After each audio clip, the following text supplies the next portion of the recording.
Let's head to the voicemail of Truth and Reason.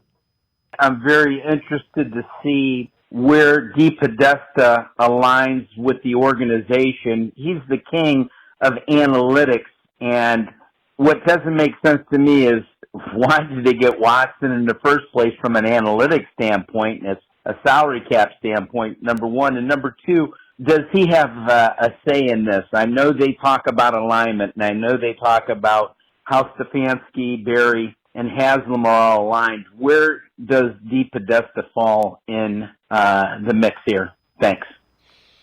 As always, appreciate all of the voicemails. Let's welcome in Dalton Wasserman from PFF, data analyst and co-host of the PFF College Football Show.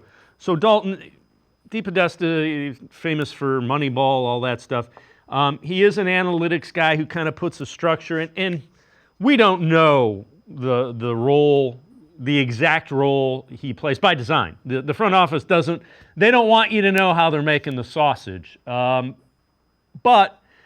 I think people that are so, concerned about analytics are data that goes behind why you are making, $230 million decisions.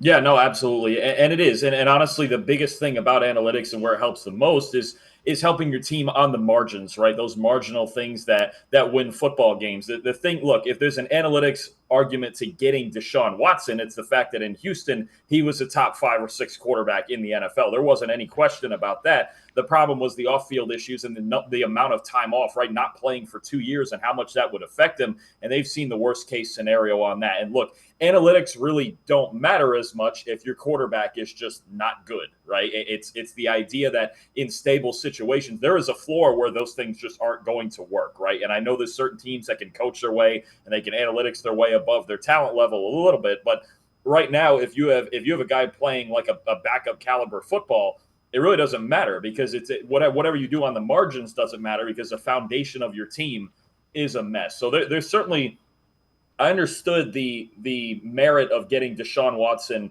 from a talent standpoint at the time. The contract, the baseball style guaranteed contract, made a little bit less sense because there was the risk that this could happen. This was a high risk and possibly high reward move that really hasn't worked. So I don't think DePodesta had the wrong idea necessarily in what he was trying to do because the Browns are a franchise that's never really had a quarterback of that caliber. It's just it's the worst case scenario that could have possibly happened. And that high risk scenario is exactly what's played out the last couple of years. Yeah, and we've heard the reason they structured the contract that way was Watson wasn't coming here. So in order to convince him to come here, you did that with the guarantee, and now there's the old saying, some of the best deals you make are the ones that you don't make, and it's looking like that might be the case here.